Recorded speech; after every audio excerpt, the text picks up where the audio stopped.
Welcome to ಪೌಷ್ಟಿಕ food channel.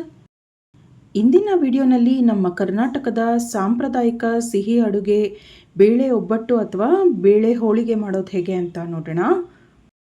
ಈ ವಿಧಾನನ follow ಮಾಡಿಕೊಂಡು ನೀವು ಒಬ್ಬಟ್ಟು ಮಾಡಿದ್ರೆ ಒಬ್ಬಟ್ಟು ಫೇಲ್ ಆಗೋ ಚಾನ್ಸೇ ಇಲ್ಲ. ಮೊದಲನೇ ಸರಿ ಮಾಡೋರು ಕೂಡ ಸುಲಭವಾಗಿ ಒಬ್ಬಟ್ಟನ್ನು ಮಾಡ್ಬೋದು. ಹಾಗೆಯೇ ನೀವೇನಾದರೂ ಮೊದಲನೇ ಸರಿ ಈ ಚಾನಲ್ನ ನೋಡ್ತಾ ಇದ್ದರೆ ಇನ್ನೂ ಈ ಚಾನಲ್ನ ಸಬ್ಸ್ಕ್ರೈಬ್ ಮಾಡ್ಕೊಂಡಿಲ್ಲ ಅಂದರೆ ದಯವಿಟ್ಟು ಸಬ್ಸ್ಕ್ರೈಬ್ ಮಾಡ್ಕೊಳ್ಳಿ.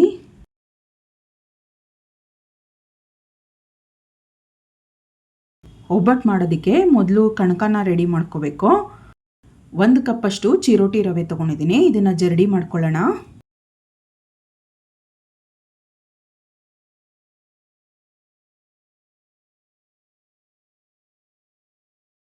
ರವೆ ಜರಡಿ ಮಾಡಿದ್ದಾಗಿದೆ. 1 ಕಪ್ಪಷ್ಟು ಮೈದಾ ಹಿಟ್ಟನ್ನು ತೊಗೊಂಡಿದ್ದೀನಿ. ಇದನ್ನು ಕೂಡ ಜರಡಿ ಮಾಡ್ಕೊಳ್ಳೋಣ. ಇದನ್ನು ಒಂದ್ಸರಿ ಮಿಕ್ಸ್ ಮಾಡ್ಕೊಳ್ಳೋಣ. ನೀವು ಚಿರೋಟಿ ರವೆ ಹೆಚ್ಚಾಗಿ ಸೇರಿಸ್ಕೊಂಡು ಮೈದಾ ಬೇಕಾದರೆ ಕಡಿಮೆ ಮಾಡ್ಕೋಬೋದು.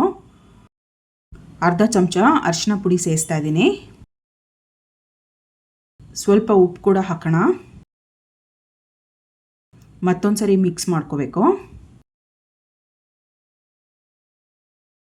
1 ಟೇಬಲ್ ಸ್ಪೂನಷ್ಟು ಎಣ್ಣೆ ಸೇರಿಸ್ತಾ ಇದ್ದೀನಿ. ಎಣ್ಣೆ ಸೇರಿಸಿದ ನಂತರ ಹಿಟ್ಟನ್ನು ಇನ್ನೊಂದು ಸರಿ ಕಲಿಸ್ಕೋಬೇಕು.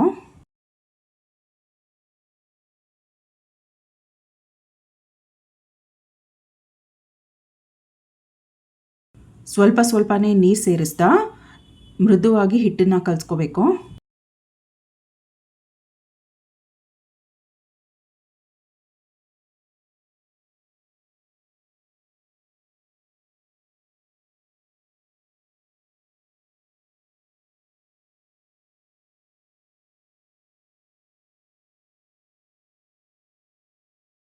ನೋಡಿ, ಇಷ್ಟು ತೆಳ್ಳಗಿದ್ರೆ ಸಾಕು. ಇದನ್ನು ಸ್ವಲ್ಪ ನಾದ್ಕೊಳ್ಳೋಣ.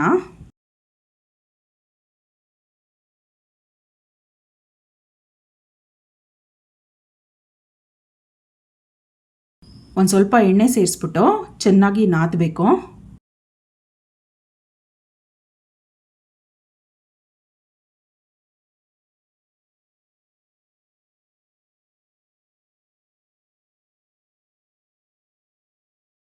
ಮತ್ತೊಂದು ಸ್ವಲ್ಪ ಎಣ್ಣೆ ಸೇರಿಸ್ಕೊಂಡು ಮತ್ತೆ ನಾದಬೇಕು.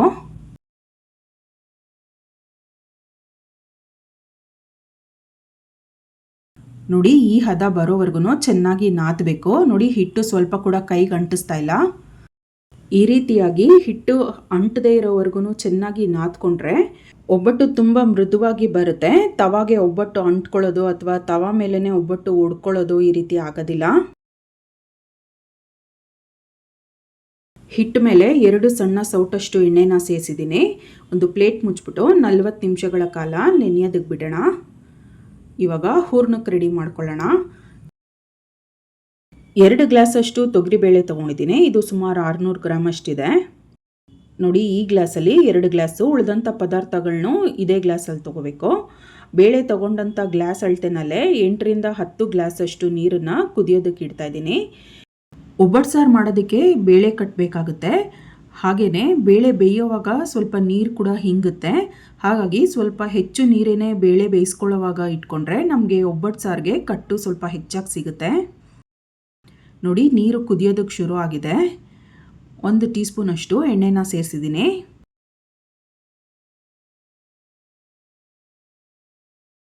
ಬೇಳೆನ ತುಳಿದ್ಬಿಟ್ಟು ಕುದೀತಾ ಇರೋವಂಥ ನೀರಿಗೆ ಸೇರಿಸೋಣ.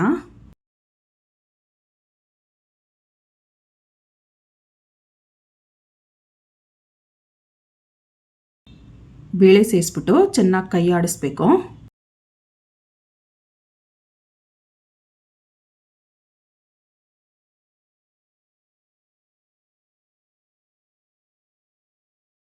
ನೋಡಿ, ಬೇಳೆ ಚೆನ್ನಾಗಿ ಬೇಯೋದಕ್ಕೆ ಶುರು ಆಗಿದೆ. ಮೇಲೆ ನೊರೆ ಎಲ್ಲ ಬಂದಿದೆಯಲ್ಲ, ನೊರೆ ಎಲ್ಲ ತೆಗೆದುಬಿಡಬೇಕು.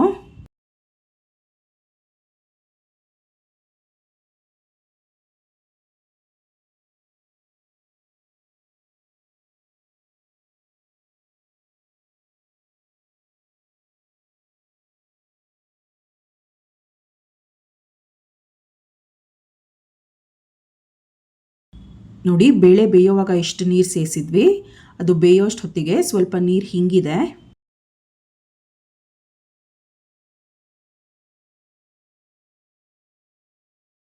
ನೋಡಿ ಬೇಳೆ ಚೆನ್ನಾಗಿ ಬೆಂದಿದೆ. ಕೈಯಲ್ಲಿ ಹಿಡಿದ್ರೆ ಅದು 4 ಭಾಗ ಆಗಬೇಕು. ತುಂಬ ಮೃದುವಾಗಿ ಮೆತ್ತಗೆ ಕರ್ಗೋಗೋಗೆ ಬೇಯಿಸ್ಕೋಬಾರ್ದು. ನೋಡಿ ಕೈಯಲ್ಲಿ ಹಿಡಿದ್ರೆ 4 ಭಾಗ ಆಗಬೇಕದು. ಈ ಹದ ಬಂದರೆ ಒಬ್ಬಟ್ಟಿಗೆ ಸರಿಯಾಗಿದೆ. ಬೇಳೆ ಕಟ್ಟನ್ನು ತೆಕ್ಕೊಳ್ಳೋಣ.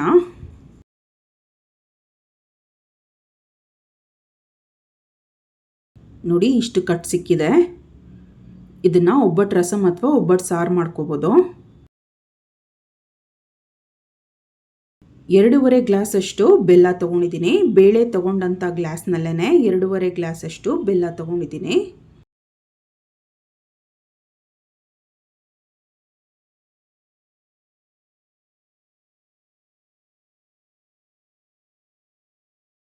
ಬೆಲ್ಲನ ಕರಗೋದಕ್ಕಿಡೋಣ.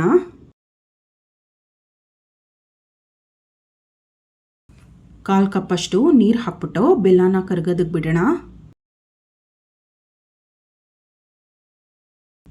ಬೆಲ್ಲ ಕರಗೋವರೆಗೂ ಕೈ ಆಡಿಸ್ಬೇಕು.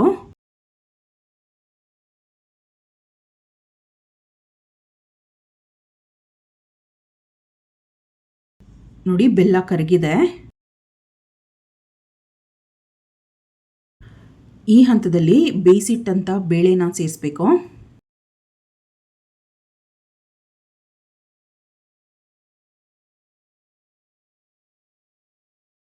ಹಾಗೆಯೇ 1 ಗ್ಲಾಸಷ್ಟು ತೆಂಗಿನ ತುರಿನ ಸೇರಿಸ್ತಾ ಇದ್ದೀನಿ.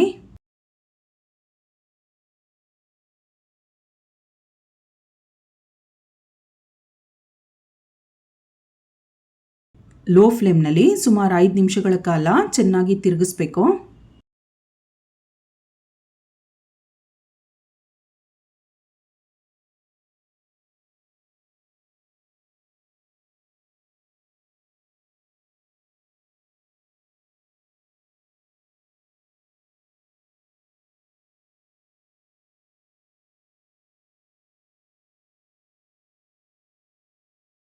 ನೋಡಿ 5 ನಿಮಿಷದಿಂದ ಬೆಂದಿದೆ. ಇನ್ನೂ ಸ್ವಲ್ಪ ತೆಳ್ಳಗಿದೆ. ಹಾಗಾಗಿ ಇನ್ನೊಂದು 2 ನಿಮಿಷ ಹಾಗೆ ತಿರುಗಿಸ್ತಾ ಸ್ವಲ್ಪ ಗಟ್ಟಿಯಾಗೋದಕ್ಕೆ ಬಿಡೋಣ. ತುಂಬ ಗಟ್ಟಿನೂ ಮಾಡ್ಕೋಬಾರ್ದು, ಒಬ್ಬಟ್ಟು ತುಂಬ ಹಾರ್ಡಾಗಿ ಬರುತ್ತೆ.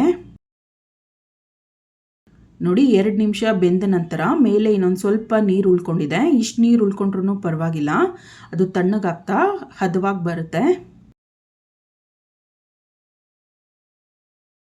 ಸ್ಟವ್ ಆಫ್ ಮಾಡಿಬಿಟ್ಟು ಇದು ತಣ್ಣಗಾಗೋದಕ್ಕೆ ಬಿಡೋಣ.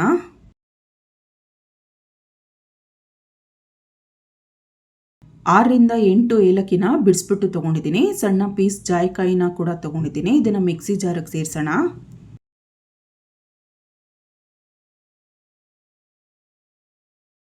ಒಂದು ಟೇಬಲ್ ಸ್ಪೂನಷ್ಟು ಸಕ್ಕರೆ ಸೇರಿಸ್ಬಿಟ್ಟು ಇದನ್ನು ನುಣ್ಣಗೆ ಪುಡಿ ಮಾಡ್ಕೋಬೇಕು. ಸಕ್ಕರೆ ಸೇರಿಸ್ಬಿಟ್ಟು ಪುಡಿ ಮಾಡೋದ್ರಿಂದ ಏಲಕ್ಕಿ ನುಣ್ಣಗೆ ಪುಡಿ ಆಗುತ್ತೆ. ನೋಡಿ ಪುಡಿ ಮಾಡಿದ್ದಾಗಿದೆ. ಇದೇ ಮಿಕ್ಸಿ ಜಾರ್ಗೆ ಹೂರಣ ಸೇರಿಸೋಣ. ನೋಡಿ ಸ್ಟವ್ ಆಫ್ ಮಾಡಿದಾಗ ಹೂರಣದಲ್ಲಿ ಸ್ವಲ್ಪ ನೀರಿತ್ತು. ತಣ್ಣಗಾಗೋಷ್ಟು ಹೊತ್ತಿಗೆ ಅದು ಕರೆಕ್ಟಾದಂಥ ಹದಕ್ಕೆ ಬಂದಿದೆ. ನೀರು ಸೇರಿಸ್ತೀರಾ ಇದನ್ನು ನುಣ್ಣಗೆ ರುಬ್ಕೋಬೇಕು. ಈ ರೀತಿಯಾಗಿ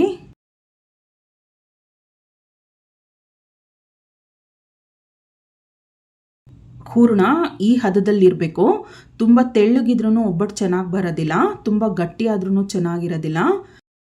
ನೋಡಿ ಅಷ್ಟು ಬೇಳೆ ಪಾಕ ತೆಗೆದಿದ್ವಲ್ಲ ಅದಷ್ಟು ರುಬ್ಬಿದಾಗಿದೆ. ಹೂರಣ ಸಿದ್ಧವಾಗಿದೆ.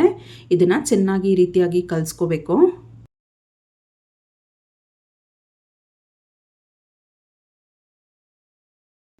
ನಮಗೆ ಬೇಕಾದಂಥ ಸೈಜಲ್ಲಿ ಉಂಡೆಗಳನ್ನು ಮಾಡ್ಕೋಬೇಕು.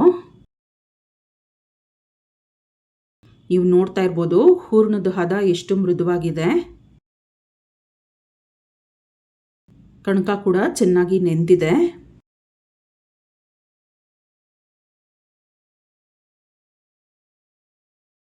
ನೋಡಿ ಕಣಕ ಎಷ್ಟು ಹದವಾಗಿದೆ.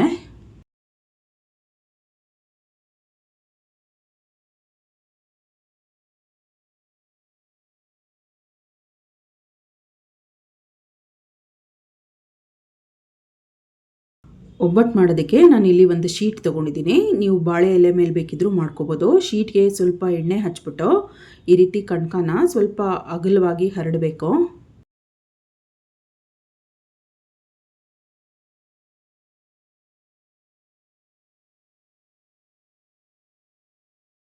ಮಧ್ಯದಲ್ಲಿ ಹೂರಣ ಇಟ್ಬಿಟ್ಟು ಕವರ್ ಮಾಡೋಣ.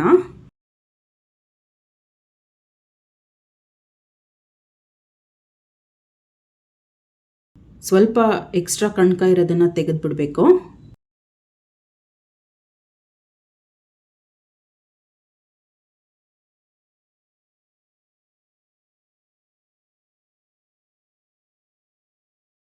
ನೀವಿಲ್ಲಿ ನೋಡ್ತಾ ಇರೋ ಹಾಗೆ ತೆಳ್ಳಗೆ ಅಗಲವಾಗಿ ಒಬ್ಬಟ್ಟನ್ನು ತಟ್ಟಬೇಕು.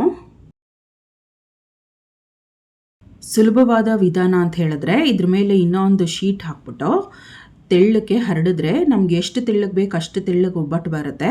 ಎಷ್ಟು ಅಗಲ ಬೇಕು ಅಷ್ಟು ಅಗಲ ಮಾಡ್ಕೋಬೋದು. ನೋಡಿ ಈ ರೀತಿಯಾಗಿ ಈಸಿಯಾಗಿ ಮಾಡ್ಕೋಬೋದು.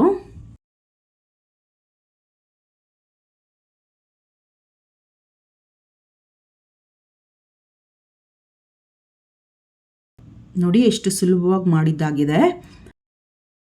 ಕಾದ ತವ ಮೇಲೆ ಸ್ವಲ್ಪ ಎಣ್ಣೆ ಹಚ್ಚೋಣ.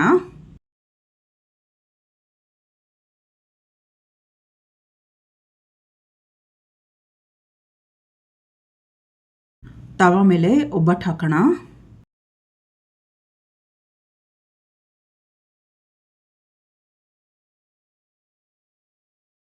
ಮೀಡಿಯಂ ಹೀಟ್ನಲ್ಲಿ ಬೇಯಿಸಬೇಕು. ಮೇಲೆ ಒಂದು ಸ್ವಲ್ಪ ಎಣ್ಣೆ ಹಾಕೋಣ.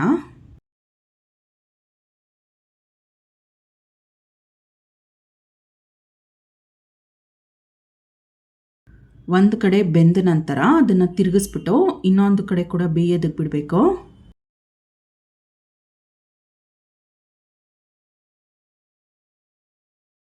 ನೋಡಿ ಎಷ್ಟು ಚೆನ್ನಾಗಿ ಉಬ್ಬಿ ಬರ್ತಾ ಇದೆ.